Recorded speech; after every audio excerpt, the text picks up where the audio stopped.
Dear Professor Haldon, dear guests, colleagues, and students, as the founding director of Boğaziçi University's Byzantine Studies Research Center, it is with the greatest pleasure and utmost pride that I welcome you to our first annual Andrew W. Mellon Byzantine Studies lecture. It was almost exactly 2 years ago that we celebrated here in this very same conference hall the inauguration of our center. That was on November 24th, 2015. And here is the inauguration poster and photos from that day and the speakers that day. Today, we are gathered here for yet another exciting event, namely the launching of our center's A.W. Mellon Byzantine Studies Lecture Series, a project established with the intention of inviting each year a distinguished Byzantinist to deliver a public lecture, and made possible thanks to a generous grant our center has received from the prestigious Andrew W. Mellon Foundation. Am I too loud? Okay. And we are very honored that Professor John Haldon has kindly accepted to be the first guest speaker of this new lecture series. Founded in 2015, the Boğaziçi University Byzantine Studies Research Center is Turkey's first research institution attached to a state university that is directly devoted to the study of the Byzantine Empire. And this is our logo. Its principal mission is to contribute to the advancement of Byzantine studies in Turkey and around the world by actively promoting interdisciplinary research and graduate education in this field, enabling exchanges and collaboration with leading national and international institutions, and serving as a platform for intensified discussion and dialogue on research conducted by Turkish and international Byzantinists, including historians, art and architectural historians, archaeologists, literary historians, and philologists. The center is located nearby on this campus, on the first floor of a historic building, which you see on the screen. That's the way it was in 1904, between 1904 and 1911, when it was built with Kennedy money, and here it is in its present form, and some scenes from the interior. When the late John Freely, who used to live there, moved out in order to return home a couple years ago, the building was converted from accommodational into academic usage to house the Byzantine Studies Research Center and the Boğaziçi University Archive Center. And after this evening's lecture, there will be a reception there to which you are all invited. In 2016, the Byzantine Studies Research Center established Boğaziçi University's first major collaboration with Harvard University, submitting in partnership with the Harvard Center for Middle Eastern Studies a grant application to the Mellon Foundation's program of higher education and scholarship in the humanities. The application was successful, and our center thus became entitled to a generous sum of funding from the Mellon Foundation for 3 years, starting at the beginning of 2017. Thanks to this funding, we organized in the spring of 2017 the first of what will be a continued set of training seminars, which we call Tools of the Trade seminars. These 2-day intensive seminars are intended to benefit not only Boğaziçi students and academics, but also selected students and scholars from other academic institutions, as well as museum staff in Turkey.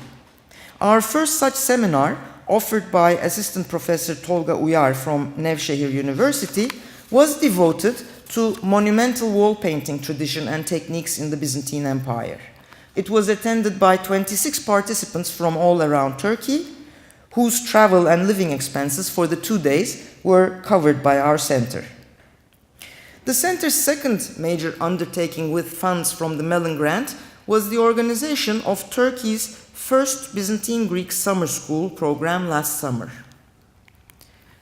Taught by Professor Niels Gall from the University of Edinburgh and Professor Chrysi Sidiropoulou of Boğaziçi University, the 3-week intensive summer school was attended by 13 students from Turkey and abroad, who were all granted scholarships and received certificates upon the completion of the program. And these are the certificates at 3 levels. I guess you cannot see, but intermediate level, upper intermediate level, and advanced level. We do plan to continue the summer school program in the coming years, including this coming summer. Most importantly, this academic year, our center also initiated various categories of fellowship programs for MA and PhD students, for postdoctoral researchers, and for visiting scholars, again thanks to the Mellon grant. And here is the advertisement for this academic year's scholarship categories, the recipients of which are with us. The call for applications for the 2018-2019 academic year is due to be announced in December. We are also starting a new Villa Itatti Boğaziçi University joint postdoctoral fellowship, which will share half and half with Harvard University's Center for Italian Renaissance Studies in Florence, for which the submission of applications just closed last week. And here is the ad for that. There are quite a number of future activities and research projects our center plans to undertake with the support of our Mellon Foundation grant, moving step by step forward and contributing towards the realization of Istanbul's potential to become one of the world's great contemporary centers of Byzantine scholarship, as we eagerly look forward to the year 2021, when the 24th International Congress of Byzantine Studies will be held in the city of Istanbul, 66 years after the ill-fated 10th International Congress in 1955 that took place just shortly after the riots of 6-7 September in Istanbul. And this is the logo that has been prepared for the 24th International Congress. This is the publication that came out of the 10th International Congress held in 1955, and commemorative stamps prepared for that Congress, 66 years ago. I mean, 66 years before 2021. So in the meantime, let us cherish today the launching by our center of the annual Andrew W. Mellon Byzantine Studies lectures with Professor John Haldon's inaugural lecture.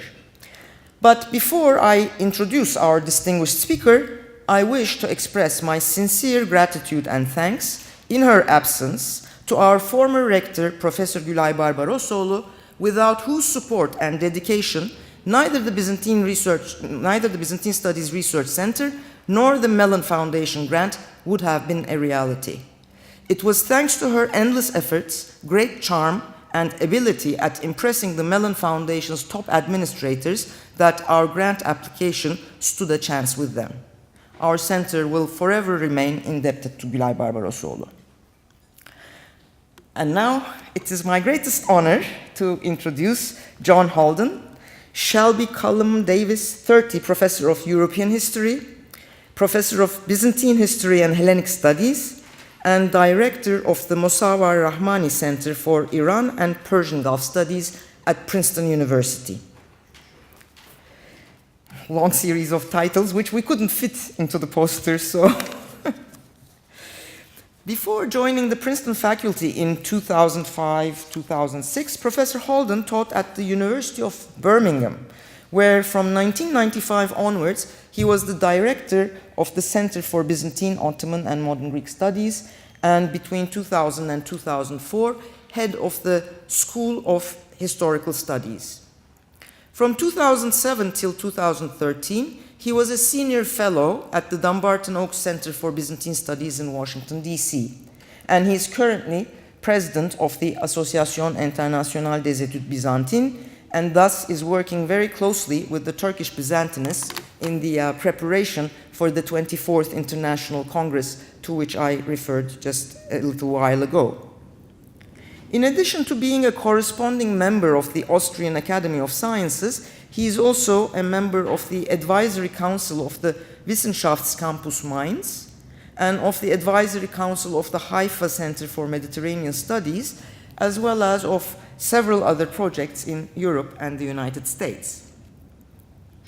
John Haldon's research focuses on the social, economic, institutional, and cultural history of the medieval Eastern Roman or Byzantine Empire, in particular in the period from the 7th to the 12th centuries.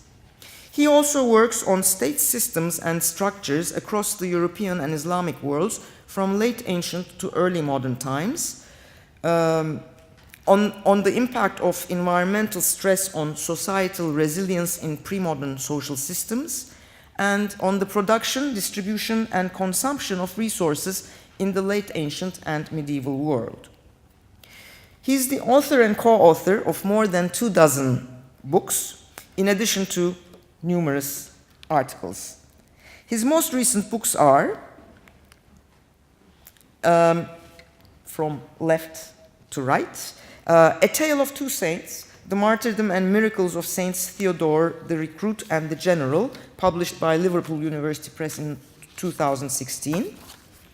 The Empire That Would Not Die, The Paradox of Byzantine Survival, circa 660-720, Harvard University Press, 2016.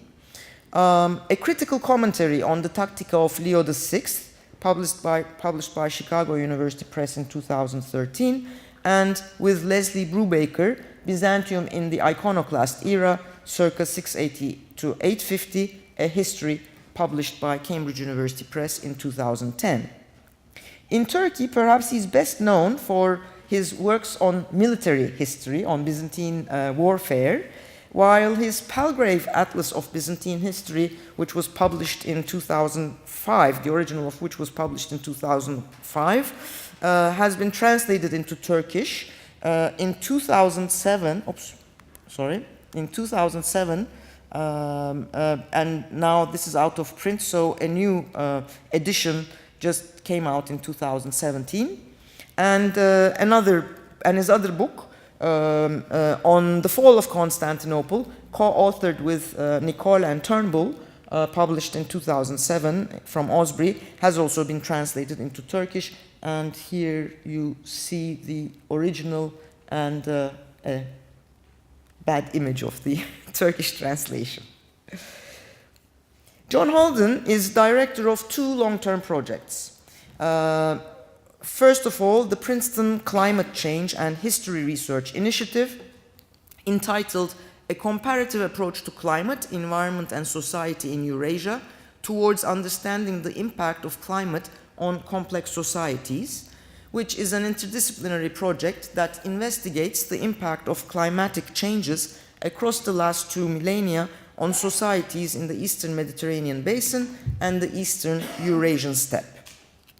And the second project is the Avkat Archaeological Project in Turkey, an interdisciplinary and international collaborative research project based around the village of Avkat in north-central Anatolia that seeks to integrate a number of different approaches to studying the past.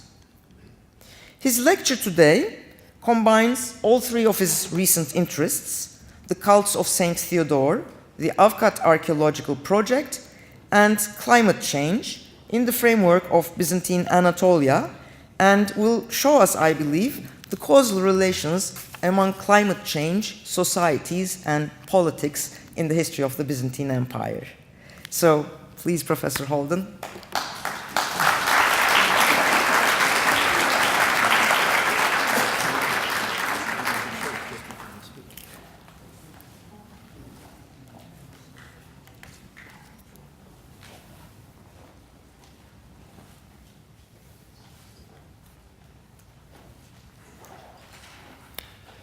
Thank you. Thank you very much, Nevra, for your very kind, generous introduction. And I should begin by saying how honored I am to be invited for two reasons. Firstly, because it's the first Andrew W. Mellon lecture, and it's a great honor to be asked to to open the series. But secondly, and perhaps more importantly, because it's a great honor to be invited by the Center at Boğaziçi University and by the university itself to start off a series of lectures in a center which scholars interested in the Roman and Byzantine and indeed early Ottoman worlds across the world have long been desirous of seeing come into being. It's always seemed to me both a paradox and rather anomalous that the modern country of Turkey, which is coterminous across much of its territory with the eastern half of the Roman Empire for much of its history, has never had a proper centre for Byzantine studies until 2015. It doesn't mean to say there weren't large numbers of outstanding scholars and Byzantinists in Turkish universities, but there was no centre. And I think this is a really important international initiative. And I think on behalf of the International Association, and as its president, I'm permitted to say congratulations to all those involved, not just the scholars who've set the project up in the first place as a concept, but all those administrators, university managers and so forth, who collaborated with them in achieving this great success. Of course, you have a reputation now to establish and to live up to, so the challenges haven't stopped.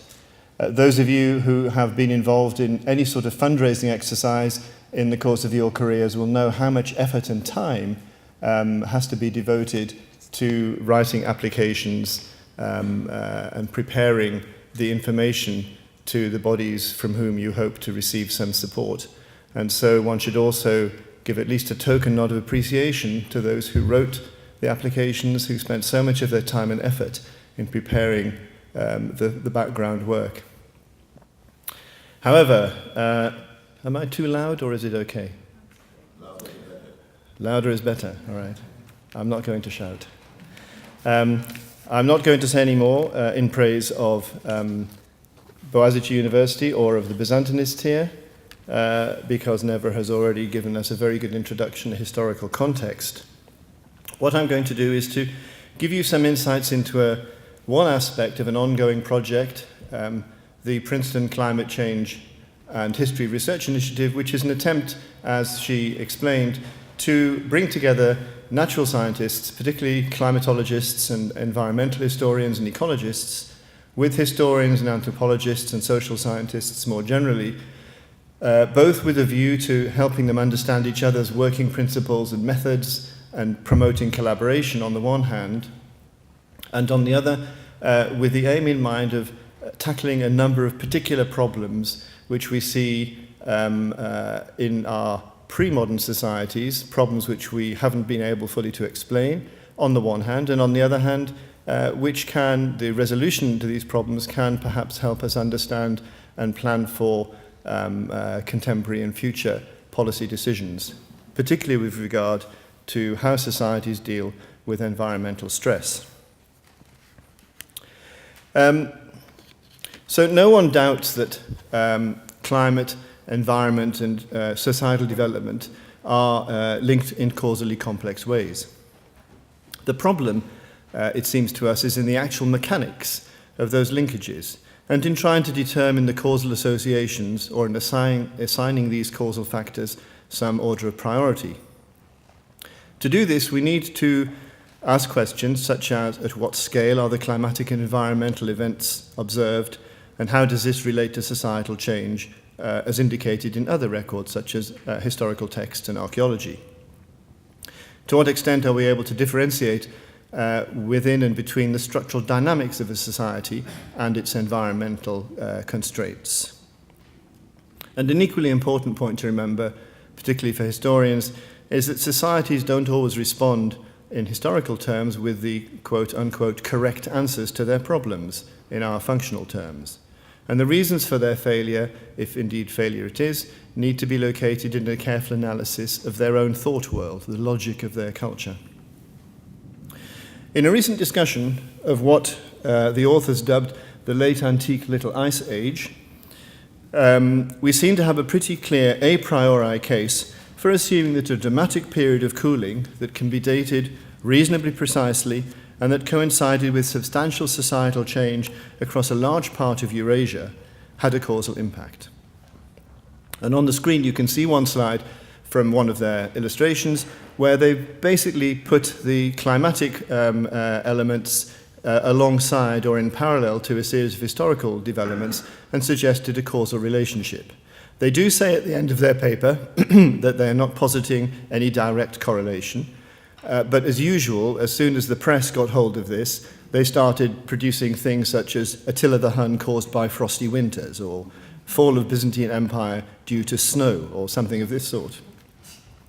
And so one of our jobs as scholars is, of course, to challenge some of these mistaken or misrepresented populist views, but in a language and in a way that is more comprehensible to people who may not be specialists in the field.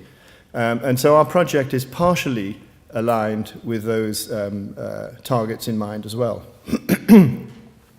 So we can make these connections in a broad sense and say, yes, there is a parallel between climatic events and societal change. But what we have to do as historians and as social scientists to work out how do those connections work? What are the mechanics of the connections? For my part, I see no reason to doubt that there must have been some causal association, but whether it was primary or secondary or tertiary requires investigation. And this means understanding how and at what levels of human social organization it operated. And if we are to explain things in a way that helps us in thinking about contemporary issues, that has to mean investigating the dynamics of the socioeconomic and cultural systems that were affected, rather than being content, as I said, with large generalizations. Different cultural systems respond differently according to the degree of social, economic, cultural, and ideological resilience or flexibility they possess. And understanding this is obviously a major undertaking for the historian. One way into such issues has to be the interrogation of such relationships at a regional and micro-regional level. Since Anatolia was for several centuries the heart of the medieval Eastern Roman or Byzantine Empire, understanding how its climate impacted on the political, social, and cultural history of the Eastern Roman world would seem to be an important consideration. But only recently have historians begun to think about this seriously and to take into account the integration of high-resolution archaeological, textual, and environmental data with longer-term, low-resolution paleo-environmental and paleoclimatic information. In fact, the Anatolian case can challenge a number of assumptions about the impact of climatic factors on socio-political organization and medium-term historical evolution. And this is the context for my particular question, which we took as an exemplification of some of the issues we wanted to address. How did the environmental conditions of the later 7th and 8th centuries, CE, Common Era, impact, if they did, upon the ways in which the Eastern Roman Empire was able to weather the storm of the initial Arab Islamic invasions and raids in the period from about 650 to about 750? And how is it then able to expand again in the 10th century to become one of the paramount Eastern Mediterranean powers? And following this recovery, what was the real environmental impact of the arrival of Turkmen and Turkish nomads in the 11th century? The nature of the historical changes at issue is clear, and let me just run through very briefly the historical picture for those who may not be familiar with it. This is the empire of Justinian in the 6th century. By the end of the 7th century, it's shrunk to this size. By the end of the 10th century, it's re-expanded again, a fairly dramatic re-expansion, you'll grant. And then with the arrival of the Turks in Eastern Asia Minor and thereafter, it shrinks and gradually falls apart from the later 12th century onwards. While we are now in a better position than ever to describe the facts of the empire's survival, there remain questions about the mechanisms of that survival, about how it actually came about. How were these major fluctuations in political space and in political and cultural organization actually brought about? We can't, as we might have done 150 or 200 years ago, ascribe it to great leaders, for example. Neither, however, can we take people out of the picture and ascribe it to neutral non-human institutional arrangements. We have to have agents, human people, in the picture, as well as the institutions that they are actually making.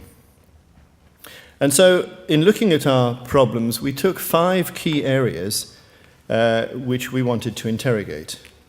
Factors that included themes such as the transformation of urban culture and demography, the political history of the period, obviously, the reorganization of the state's fiscal and military administration, and so forth. I don't propose to look at them all today, obviously, we don't have time, but rather I will highlight the possibility that environmental factors may have played a role, at least in the period that I'm looking at from the 7th to the 10th century. Not necessarily a direct role, but rather indirectly by impacting on a range of other important elements.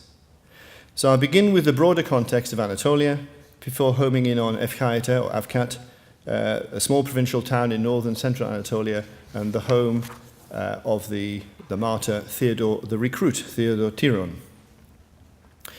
The climatic regime prevailing across Western Eurasia from the 3rd and 2nd centuries BCE into the late 2nd century of the Common Era was relatively stable, warm, and moist. In general, conducive to intensive agriculture. It's often referred to as the Roman warm period. It was characterized by conditions that minimized much of the usual annual risk and decadal variability associated with the Mediterranean climate, and it's been connected by many historians, not incorrectly, with the growth and consolidation of Roman military and imperial political power and economic expansion across the same time. By the same token, such conditions were also particularly favorable to the expansion of agriculture and population in Central and Western Europe. But this favorable climatic regime gave way from around about 200 CE to a far less settled regime with a considerable degree of fluctuation between cold and dry and warm and wet. Now, Anatolia is subject to 3 global systems: the North Atlantic system, the South Asian summer monsoonal system, and the continental system located across northern Asia, western Russia, and Siberia. Combined with its very varied internal geography, this means that Anatolia possesses a highly inflected climate regime with significant interregional and sub-regional variation, as you can see from these maps, first of all of rainfall peak variations across the year, very, very different. And so really what you have there are a series of microclimates reflecting the physical geography and the global position of Anatolia within those 3 climate systems I described. And you can also see it in you're probably familiar with some of these are mean summer, spring, autumn and winter temperatures. So this isn't new information in a sense, but it's important to provide a context for us in understanding the regional and then the micro-regional climates of Asia Minor.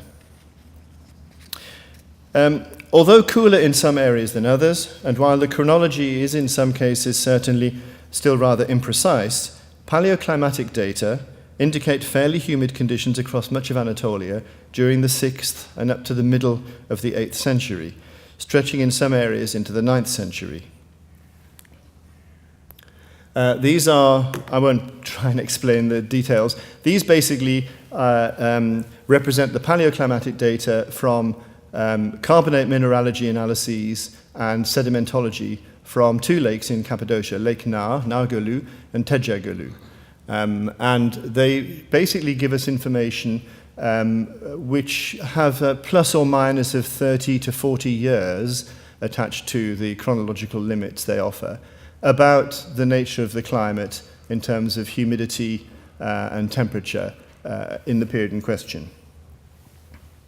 And what I want you to notice, or to bear in mind for later, is this long sort of white area here. And if you have time to study the key along here, you'll see that this area actually represents a period of wetness and warmth. And that's the period I shall be concentrating on for the moment. The point at which this phase of wetness and warmth, humidity ends, varies according to whether we look at the data from the southwest, from the Aegean, from the centre or from the north, the Pontic region. So while it's important to be aware of the limited nature of the data, the evidence does give us a reasonably good account of the variations in the pace and nature of the climate changes that took place across the region. And the written evidence for the period supports the basic picture of a very unstable climatic regime across this period. Now, it would be very nice if this picture of shifts in climate, they're not major shifts in climate, but they're significant. It would be very nice if this picture of shifts in climate would coincide with changes in land use derived from pollen data, but it does so only in part. It does confirm the regional variations we've talked about between coastal, plateau, and mountainous zones, and then within those zones, and thus the pronounced regional and sub-regional variations in the vegetation that clothe the landscape. Beginning in the middle of the 5th century, but with a really marked intensification in the later 7th century, however, the pollen data, pollens taken from lake beds to a large extent, indicate two important changes. First, they suggest that there took place a really dramatic, a very marked reduction in production levels of agrarian products and output across the whole of Anatolia in cereal production, tree crops, and livestock production. And again, these are graphed here. So we've divided them up by cereals grazing tree crops from different zones of Asia Minor. And again, what I want you to note, I'm not sure if you can make it out actually on my slide, but I've drawn a line at certain key points on these graphs. And the line indicates the point at which for 3/4 of Asia Minor, there is a dramatic collapse in production of pollen. Now, you might say, just because we don't find the pollens doesn't mean that there's a collapse in production, firstly, and then you might further say that just because we indicate, if we do accept there's a collapse in production, it may not necessarily have any demographic implications. And you'd be wrong on both counts, because the pattern of pollen distribution does not change over such the short periods that we're looking at here. And we have very complex models, computer models synthesizing wind patterns, climatic regimes, temperature, rainfall, and all sorts of other things, which give us a pretty accurate idea of exactly where pollens from different types of crop, because each type of pollen has a different weight, as it were, a different spread value. We can say where these pollens are likely to go within a certain area and how long they take to travel there, and so forth. And then the second thing is that when you have a dramatic reduction in such crops as grains, which are fundamental staples, you know that there's nobody there to eat the food that isn't being produced, as it were. It's a reverse way of putting it. In other words, if you have no grain production, it's unlikely you're going to have very many people. I'll come back to that point later on.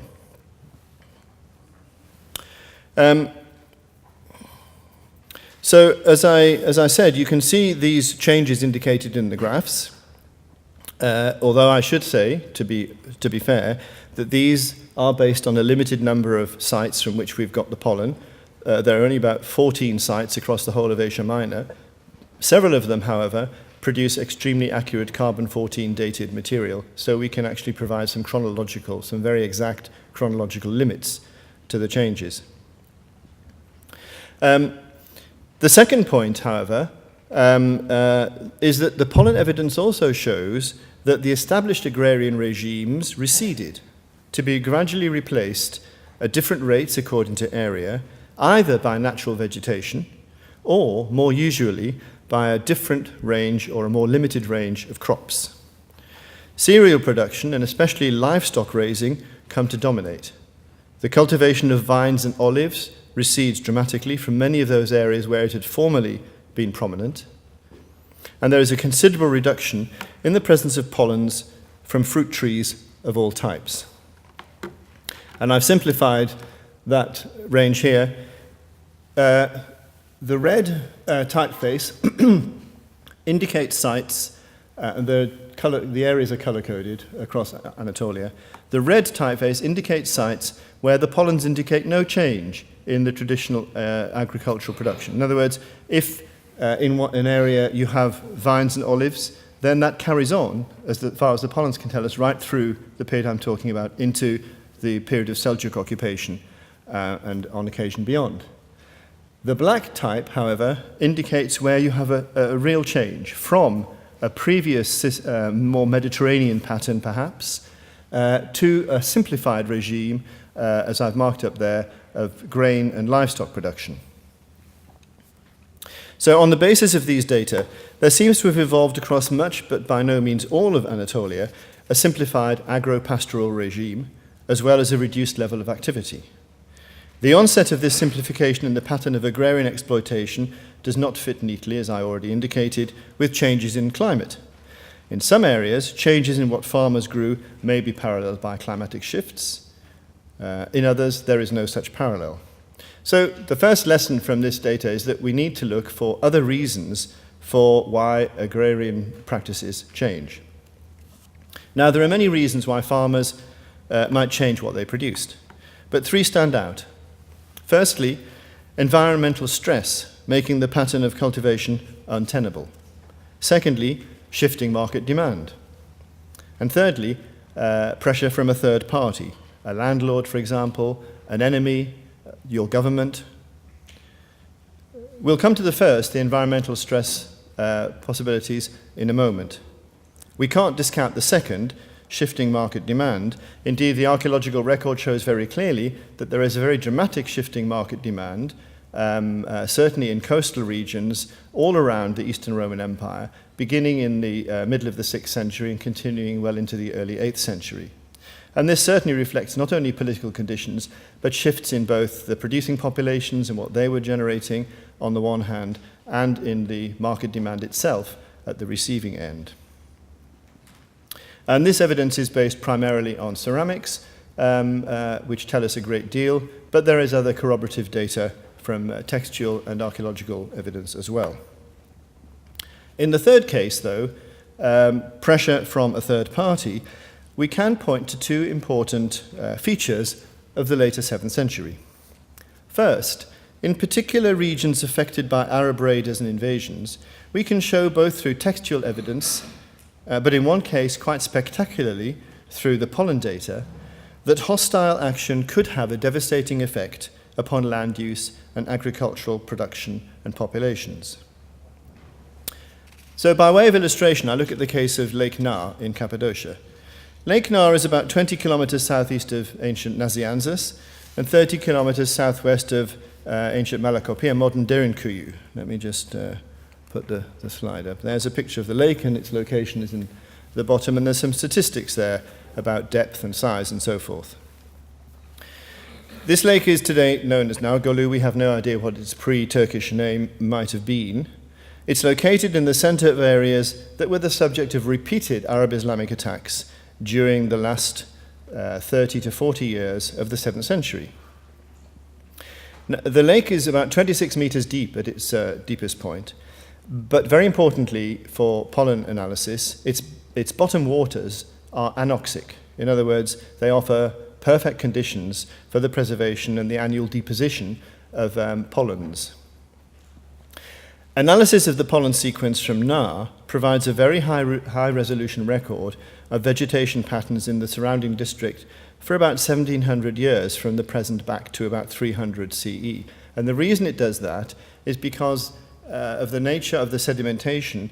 Those sediments, those layers were laid down and undisturbed so that we can actually date them using carbon-14 analysis to the year. And so we can actually say for each year from about 300 up to the present what the local flora look like in terms of anthropogenic as well as wild or natural plants. At Nar, the period from about 300 to about 670 is represented by pollens from a mixed agrarian landscape, with areas of deciduous oak, woodland and grass-dominated steppe, typical of other sites in southwestern and western Turkey, associated with You remember I called it the Roman warm period. Olive and viticulture are also present, cereal production, and fruticulture. But because we have this year-on-year sedimentation from the lake bed, we can actually track the changes from year to year. The pollens at Nar showed quite clearly that agrarian activity effectively ends, or at least was reduced to a level that's invisible in the paleoenvironmental record during the later 7th century. Let me just mark in these very briefly. This is the whole time series from Nar, starting in the present and working our way back. So there's my pointer. So this is the late Roman period, and here we have the Little Ice Age, and that's today, or near enough to today, 19th century. And you can see here we have the early Byzantine wet phase, as we've called it on this map. Here we've got a late Roman dry phase. I should say that although these sound generic, these apply just to Anatolia. These do not necessarily represent what's happening in other parts of the empire. And then we have the medieval climate anomaly, also called the medieval warm period, and then the Little Ice Age, which in fact is a bit of a misnomer because, as even that graph shows, the Little Ice Age is actually a series of short but fairly contiguous cold snaps that lasted from the 15th, 16th into the 19th century. So the pollen from Nar help us in thinking about year-on-year changes in what was being produced by the local population. And in fact, the resolution of the pollen data is so precise that it permits us to say with absolute certainty that human agrarian activity decreases to an almost invisible level across a period of some 14 years, beginning in the year 664 and continuing to about 678. This is a very significant result because pollen distribution analyses, in other words, models and analyses of how the pollens that are found there, what types of pollens there are, how they spread, how they're carried by the wind and different other patterns.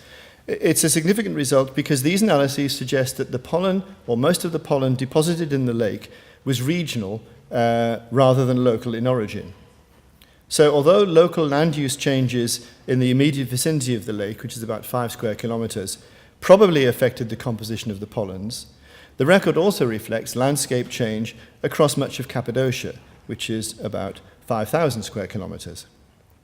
We therefore have a pattern across this whole region in which the evidence for extensive human agricultural activity appears to cease or be reduced to a statistical minimum in the period from 664 to 678, to resume again, albeit with different emphases, in the middle of the 10th century, and I'll come back to that at the end. The major increase in tree pollen and a dramatic decrease in anthropogenic indicators, including olives and cereal, implies a period of marked decline both in agricultural activity and in demography, and we also have a visible expansion of woodland and scrub vegetation. But even pollen percentages to do with typical steppe vegetation and grazing vegetation to do with sheep and cattle also decline, probably indicating, we don't know, that some areas previously dedicated to livestock grazing were also recolonized by woodland. Now, I should point out, just because there are no pollen doesn't mean there are no people, although I did say that earlier on. But the people are not visible. In other words, there are so few people producing grains and whatever else they were eating that they don't show up in our pollen analyses. So there's obviously a very, very dramatic and fairly sudden catastrophic collapse in production, which suggests a catastrophic collapse in population. The question of the causes of this shift in the pattern of pollen deposition is obviously of great significance for the economic as well as the cultural and the political history of the affected regions, and for the relationship between climate, environment, and society. Now, it's not without interest that precisely in the year 664, we know from Arabic sources, Syriac sources, and one Armenian source, a substantial raiding force of Muslim raiders struck Colonia in Cappadocia, modern Aksaray, and the region around it. Let's put a map up. This area was the scene of much military activity since it was traversed by the major route from the Cilician Gates through important Byzantine fortresses such as Podandos and Faustinopolis to Tiana, modern Kemerhisar, which was then a local Byzantine military center, and then on north either to Aksaray or Nakide or Nihde via Altunhisar or Antihus. In the following year, 665, another army wintered in Pisidia, not far from Pisidian Antioch, where it established a base of operations for raiding and ravaging until it withdrew in 666. Another force appeared in 667, and so on, all the way through to the early 670s. There are annual raids and occupations of the area. And one can only assume, based on the pollen evidence, that these raids had the devastating effect that we see. There is no climatic explanation for the devastation, or at least the total collapse in production and the assumed collapse in population that we see, other than this hostile activity.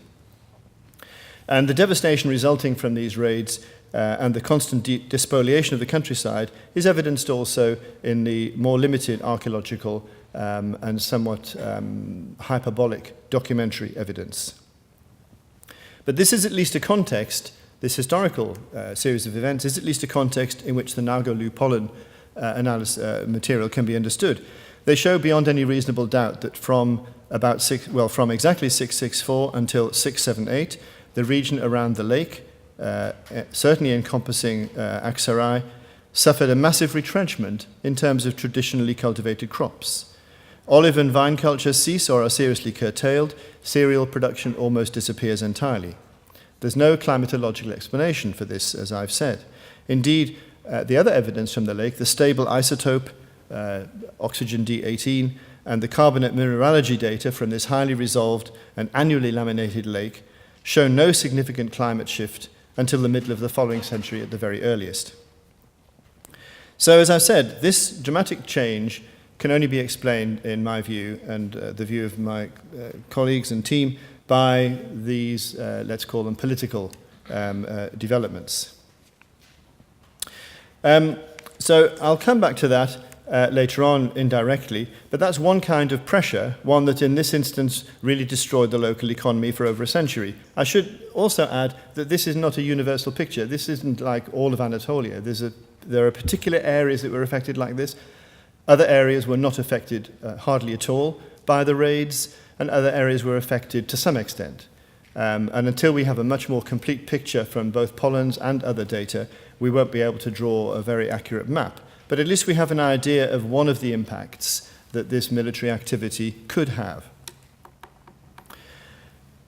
But another type of pressure on farmers to change what they produce also exists.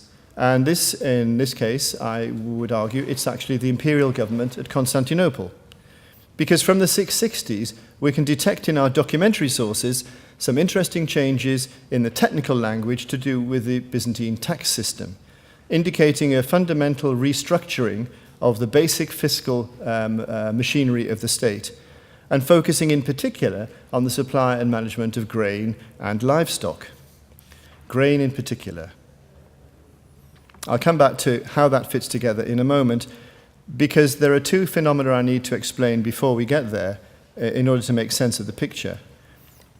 Two other phenomena are important in this respect. First of all, the search, there we are. The search for new supplies of grain for both Constantinople as well as its military after the loss of Egypt in 618 to the Persians. Although it was recovered briefly, it was then lost to the Arabs in the early 640s. North African supplies were drawn on to begin with, as was Sicily, but both were insecure because of the Arab maritime threat. And of course, North Africa fell out of imperial control in the second half of the 7th century. Bithynia in northwest Anatolia was a source to some extent, as also was Thrace. But the latter particularly was threatened and marginalized as a source, particularly because of the conflict with the Bulgars, who arrived in the early 680s or late 670s. In contrast, the Pontic region, particularly Paphlagonia and Helena-Pontus to the east, was clearly by the early 9th century a major supplier, and this happens to be where Euchaïta is located. The second phenomenon of the two I mentioned is that the military divisions of the empire were withdrawn from the later 630s or 640s from their original bases to be garrisoned across territories in Asia Minor that could provide for their needs. And it's noticeable that the smallest army, that referred to as the Armeniakon, originally the army of the Master of Soldiers for Armenia, which was posted a little bit more to the east and southeast than on the map there,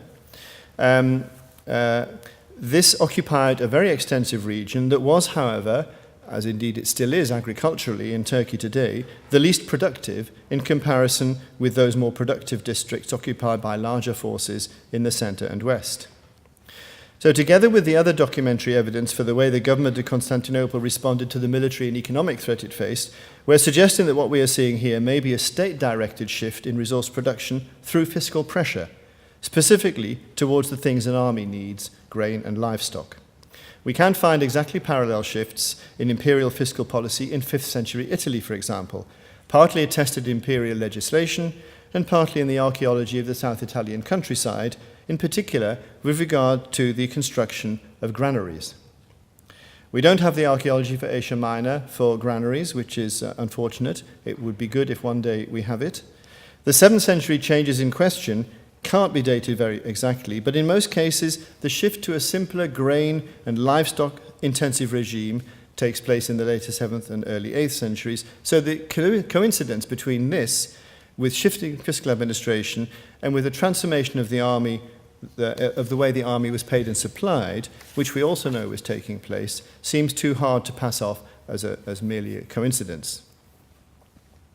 And while this change does indeed coincide to some extent, the change in output, agrarian output, does coincide to some extent with some of the increased humidity of the region, there is no reason to think that the government of Constantinople was aware of any of these longer-term, small-scale environmental changes that were occurring. Yet in focusing through its fiscal apparatus on the production of grain and livestock, it was unwittingly able to take advantage of an already changing pattern of agricultural production in many parts of Anatolia. And I would suggest that in terms of access to key resources, this was a crucial factor in its survival.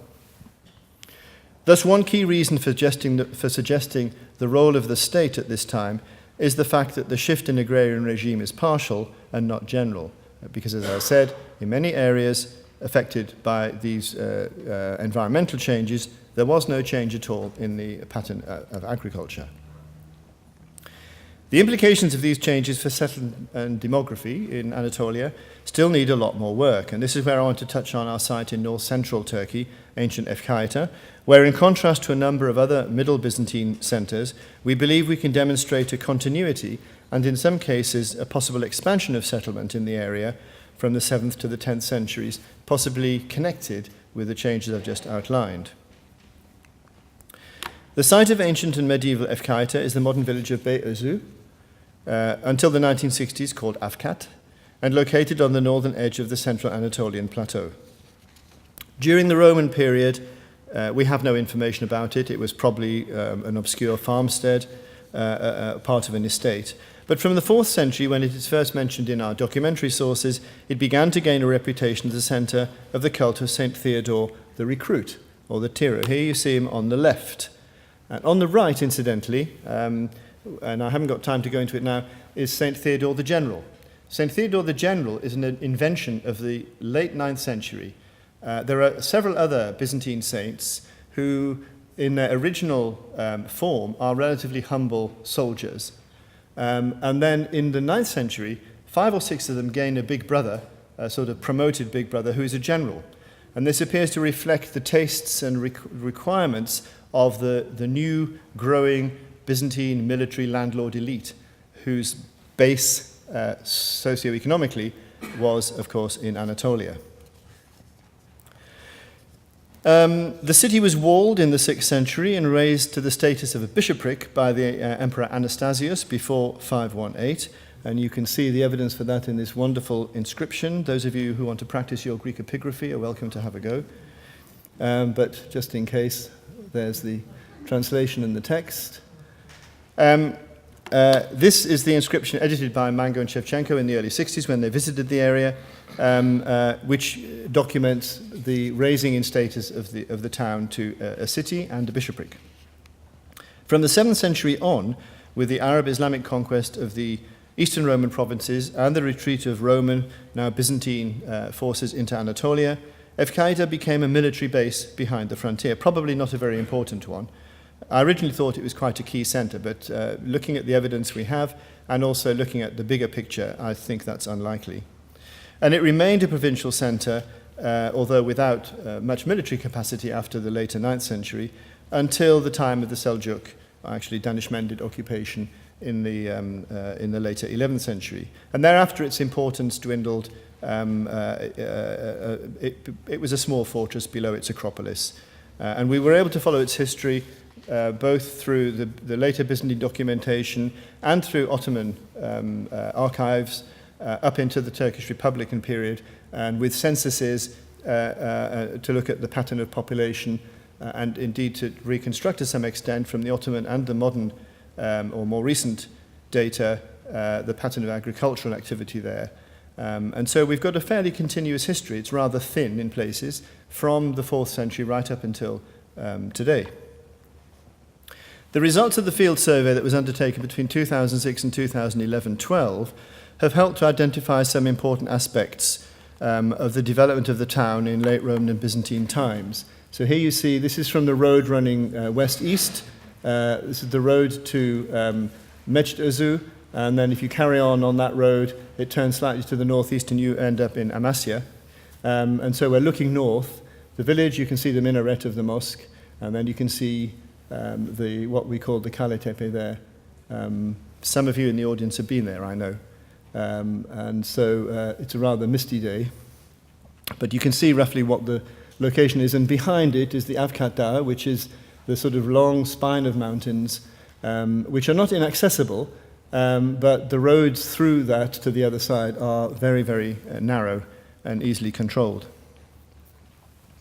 A defended acropolis or citadel appears to have been constructed only during the middle years of the 7th century, although whether this was occupied at times other than when the town may have been threatened by enemies remains unclear.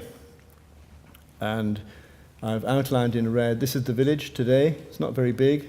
And here's the shape of the citadel. And basically, these three sides, these two sides and this pointy bit here, it's more or less sheer cliff. And then on this side, we've got plenty of evidence for substantial earthworks with a series of 6 bastions, an outer ditch, and a controlled entrance. Incidentally, it's odd to find somewhere for which there are absolutely no standing remains at all. There's not a single bit of wall standing above ground. And one of the reasons we think, although we can't prove this, is that this area was a focus for Jalali opposition in the early 17th century. And when the Ottoman government finally suppressed the Jalal rebels, we do know from other sites, they did raise any fortifications that the Jalali rebels may have used. And it's possible that Euchaïta was one of them, which is why there's nothing there except mounds of rubble. However, the site is spectacularly covered in quite a thick layer of ceramics of one sort or another. And you can see the results of our Geo Radar analysis here. If I just... what's interesting with the Geo Radar, we have a set of structures which are clearly associated directly with the ditch and the bastions, which run across this area here. This side, it's all the material is all slipped into the ditch, the bottom of the valley here. But then, when we looked at the magnetometry, we had a set of structures which have a very different orientation. Now, because we haven't excavated, we didn't have a permit for excavation, we couldn't provide any precise chronology to any of this, but it looks as though we have at least 2 phases of construction. What the relationship is between them, we can't as yet determine. The site of what may have been the church of St Theodore, of the wall of Anastasius, we've also located. These are some visible remains, not very spectacular, and these are revealed only here because the farmer took his tractor and had been digging through here to extract stone. And this is at the bottom, this is a modern wall, but at the bottom here is some Roman aggregate, some late Roman aggregate and concrete, you can see here. And what we have here is interesting. We had the use of US Army Marine Corps defensive emplacement model software, And we put into it, using satellite imagery we had, we put into it all the topographical information for this whole area, and we instructed the software to create a defensive perimeter facing south. And it came up with this red line here, and lo and behold, these are all along this defensive perimeter. So either the Byzantines had a US Marine Corps model at their disposal, or the US Marine Corps can actually do some quite useful things from time to time. So we think we found the line of the wall, but we're not 100% certain. Again, excavation is essential, and we don't have that at the moment. We also think, using superintensive survey, that we found the site of the church of St Theodore. We know from text it's outside the walls of the city. This is just south of the walls of the city. We know it is quite near one of the main roads, and we've been able to trace one of the roads into the town. It's actually too small to be called a city, really.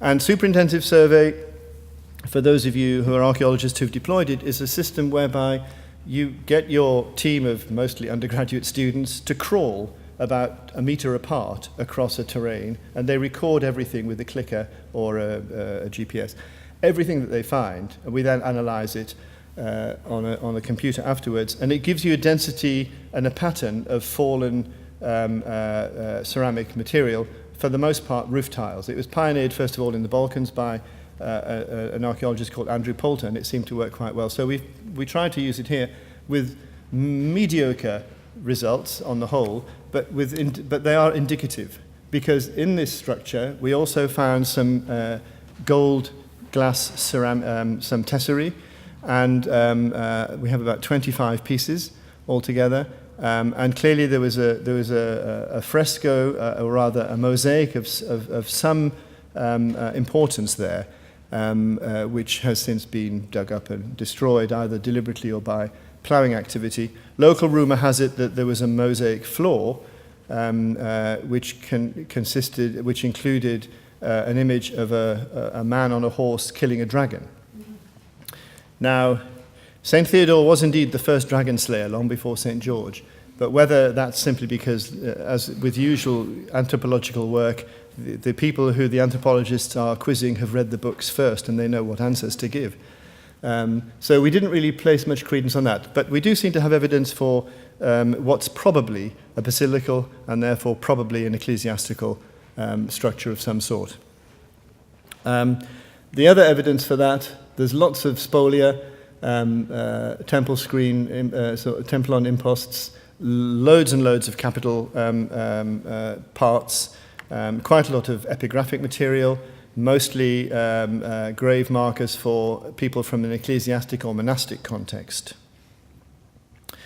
I just wanted to show you this because one of the analyses we've done is to map. We can date very crudely our ceramics from the late Roman through to the Seljuk period. Most of it is coarse wares, transport or cooking wares of one sort or another. Very few, there are some, but very few fine wares, very few imports. But the coarse wares can be dated within a certain margin. And one of the things that they appear to show is quite a strong continuity of occupation of certain sites in and around the village. Now, this is Bey Ozu, and obviously we couldn't do much survey work in there. But these other sites we surveyed in the second half of the project. And what's interesting is that from the late Roman through the early Byzantine, I'm going to whiz through this very quickly, very dense ceramics up here, and then into the middle Byzantine, we have quite a substantial continuity of occupation of site. Now, of course, the ceramics themselves can't tell us whether that was actually continuous. It could simply be that people were there for a while, then they left, and they came back 30 years later. However, that continuity is at least evident in that respect, and that's indicative of some other quite interesting developments in the region which we need to examine further.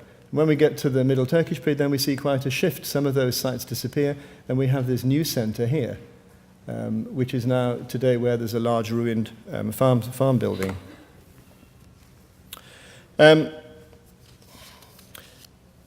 What's also interesting, and I'm about to finish about Euchaïta is that the picture of the ceramics here is rather different from that at Çatalhöyük, which is here, you can see. So we're up here.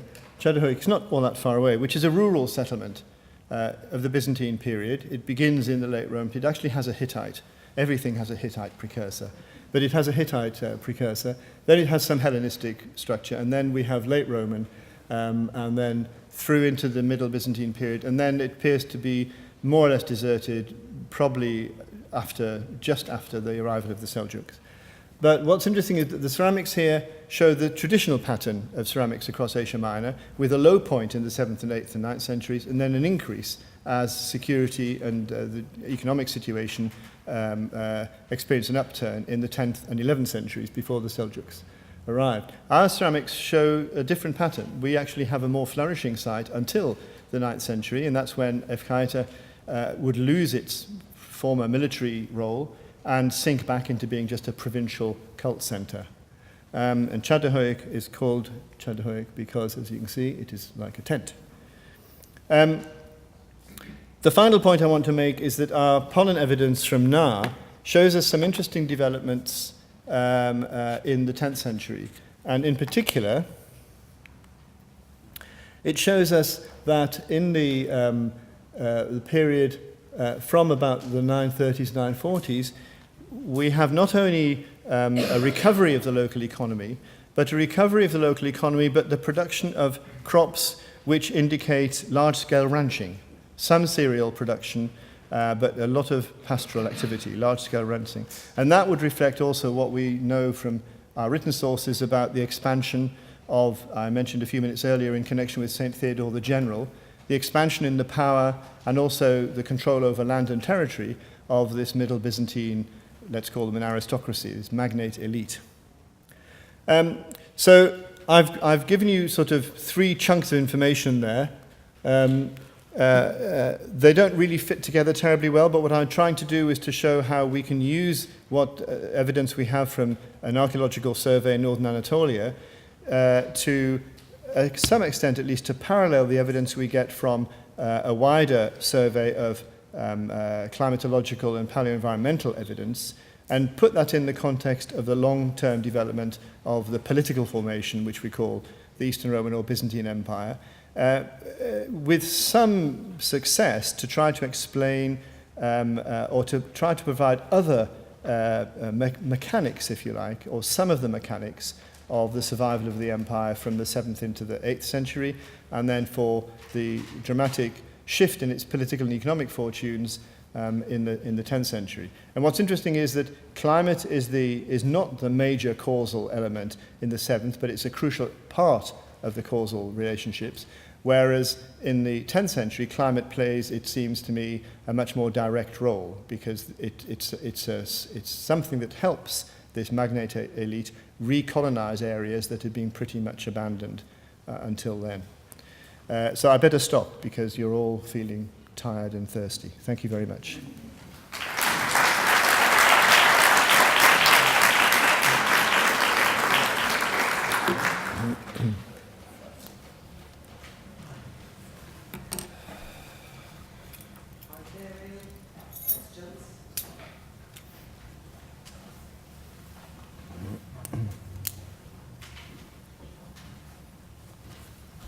One here. It's extremely interesting. Thank you very, very much. And a totally new subject for us. I wanted to ask, is there any reason why Theodore of Euchaïta is attached to Euchaïta? Do we know? Was he killed there, or was he martyred there, or did he live there? Was his grave there? Because I know St George's grave was worshipped almost like Mevlana's was in that area. Yeah. So Euchaïta, the explanation is fairly straightforward, but we only have textual evidence, and it's written into the martyrological tradition, so it's a little bit suspect, of course, subject to mythologizing and some degree of legend. However, St Theodore, assuming he existed, was martyred at Amasya, and his, which is a day, less than a day away by horse or mule. His body was taken by the usual pious lady, who in the story is called Ephsevia, which of course is the Greek for piety. But she steals the body from the authorities and whisks it away to her estate, which is called Euchaïta. And so that's, in theory, why he's there. What's interesting is that by the 11th century, we know this from the bishop of Euchaïta, John Mavropoulos, the body was no longer to be seen. It had disappeared, and nobody at that point knew where it had gone. And I suspect it's because, according to one of the earlier miracle collections, when the Persians seized the city in the period 618 to 620, they sacked it. And one of the stories is that they seized the body and tore it apart because they wanted to each have a relic, although they're not Christians, of course. But if there's any truth behind the story, it probably means that the city was sacked and the tomb and the relics were destroyed. On the other hand, Venice in the 13th century claimed to have the skull of St Theodore. For those of you who didn't know it, before St Mark, Venice's patron saint was actually St Theodore the Recruit. Because I know they stole St Nicholas's relics. They stole everything. And they merged in Bari, so yes. I was just going to say, maybe they stole those I too. wouldn't put it past those Venetians. Thank you very much. Yeah.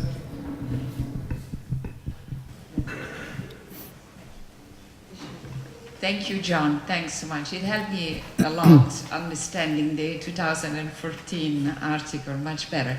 I was wondering if any coring, to your knowledge, has taken place closer to the Marmara region and the Constantinopolitan area.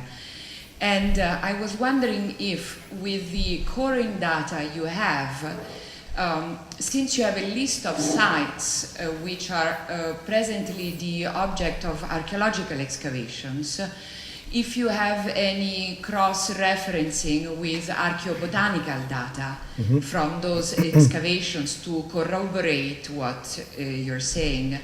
From our small site at Küçükale, which is outside of your geographical, let's say, region, I can report that actually thanks to GABAM Research Center funding, we have been able for the 12th and 13th century to gather archaeobotanical data that is showing the presence of 8 different types of grains of wheat, 5 of which might be coming from Anatolian regions. But we have no knowledge of where exactly they might be coming from. So I was also wondering if you have any information about the later Byzantine periods. So some coring has taken place at Küçükçekmece, for example, and a number of other sites in and around the northwest, down as far as Lake Bafa. And in fact, one of our Turkish colleagues, who's a palynologist and works on the Princeton project, is based, I think, I'm just trying to remember which university she's based at. I ought to remember offhand. But she actually has a good set of data right through the Middle Ages up until quite recently. And she's done some interesting work at Ephesus, for example, on the harbour, looking at the history of the sedimentation of the harbour, firstly, and also looking at the way in which the sediments illustrate the local agrarian production history. There are other sites. I haven't got a map with me because I've just got my the one PowerPoint. But if I had my laptop, I could whiz through and show you a map with all the pollen sites on. And there are quite a number of them in Western Turkey and a couple in Turkish Thrace as well. The problem is that historians on the whole haven't cottoned on to this material. They're not using it, which is one of the reasons why I think our project, and there's another project just beginning at Harvard, which is looking at the relationship between what the pollens and the other sedimentology can tell us about climate and production and the history, and trying to bring them together. Up till now, any historical work that's been done has been done by the scientists who tend to misunderstand how you can do the history. So they make too many very simplistic conclusions. And that was the point of my showing the late antique Little Ice Age. They did at the end of their article say, of course, we don't suggest that there are direct conclusions, but the very way they present the evidence suggests that they do think like that. And so our project, by bringing historians, archaeologists and scientists together, so we talk to each other and rethink how we understand what each other's data means, and then try and present data in a way which the different groups will understand, is one of the few that's doing that. But I think it'll catch on. But you do need the organizational drive to get the people together on a regular basis and get a project off the ground. So the short answer is we do have other information from pollens across northwestern Asia Minor. I will say, however, that none of them are as precisely datable, unfortunately, as the Lake Na material, which is unique. We are hoping to core a lake quite close to Chorum next year, which has a an extremely firm and resistant lake bed. And as I just explained to some of the graduates earlier, that could mean one of two things. It means either we've got a fantastic sedimentology with very neat varves, very clear layers, or it's been so pounded into sort of one mass that we can't distinguish from the other. We'll still be able to see what has been produced, but we won't be able to put a chronology to it. Thanks.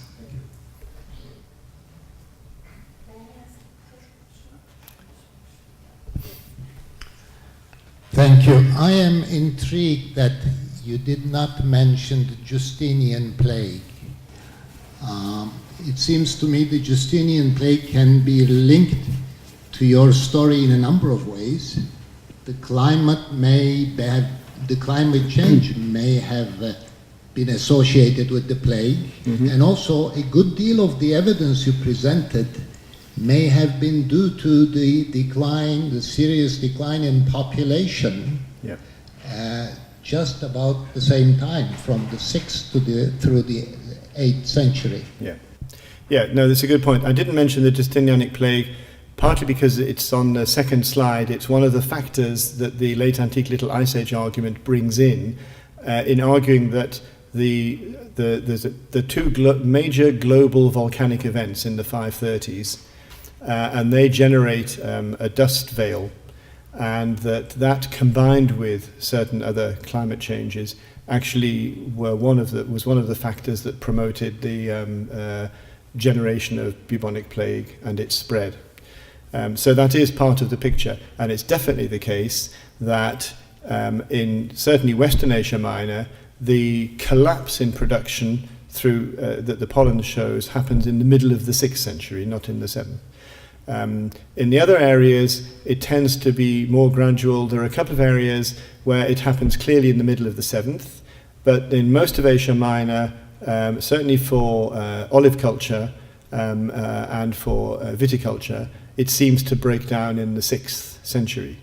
And that would reflect both population density on the one hand and proximity to shorelines and coast, because obviously both vines and olives are subject to certain geophysical constraints. So those are definitely part of the picture. I didn't mention them because it would be yet another factor to overcomplicate things, but that's certainly something that we would take into account. So you would add that on to the palette of issues that the populations of these areas had to face. By the same token, we have very little archaeology for the plague in Byzantium.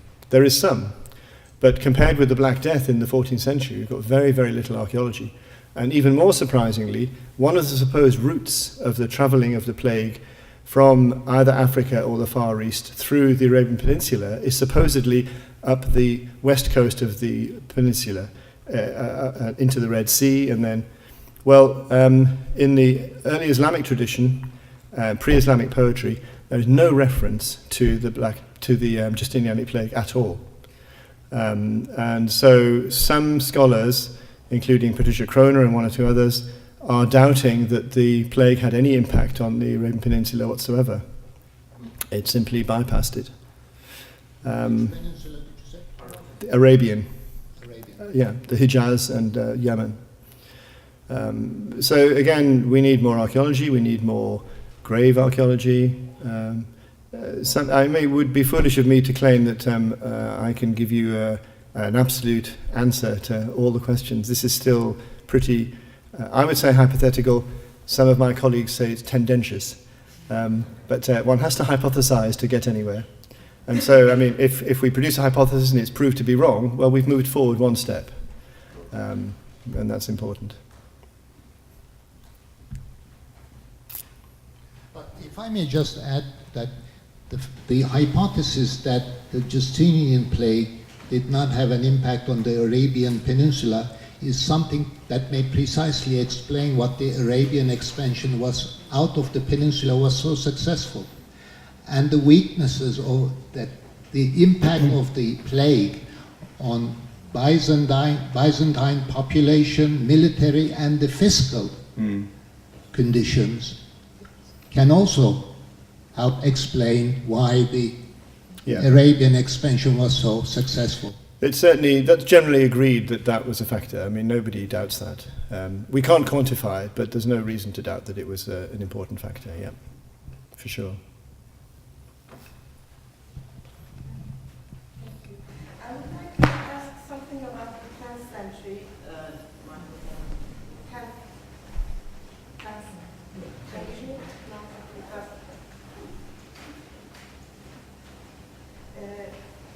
I would like to ask something about 10th century, in fact. You said that there was a recolonization in the Afkat region in Cappadocia by the military landlords. No, not in the Afkat region, but in Cappadocia itself. Cappadocia. Yeah. I'd like to know if the same agrarian regime continued after they recolonized the area, like herding and grain, and if you have seen anything, if it continued, if you have seen any change after 1243, like was there a continuity of agrarian, agricultural activity? Sure. There was a change or not? And can we see it in sedimentology and pollen sequence if there was a change? Yes, you can see it very clearly in the pollens. You can see that from the 940s, 950s on, we have a very dramatic presence of cereals associated with cattle raising and some small-scale market gardening, so some fruits and so forth, and also olives and vines. And that carries on pretty much unchanged, if not expanding, until about the year 1100. And then it collapses again.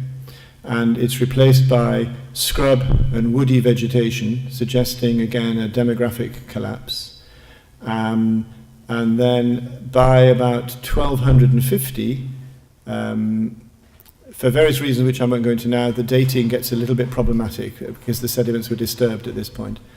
But about 1250, you have the return then to a late Roman style of settled agriculture, with olives and vines and fruticulture, cereals, different types of cereal crop, barley, grain, durum wheat, and so forth.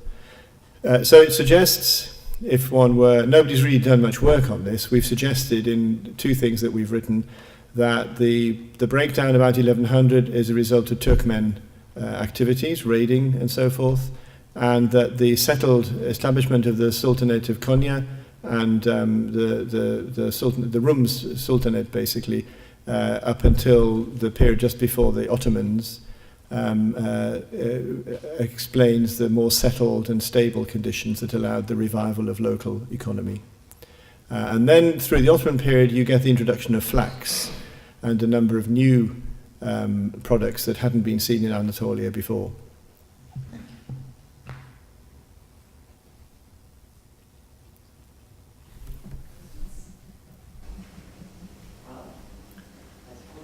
Well, then let us thank and congratulate us. Thank you very much. Thanks, Medya.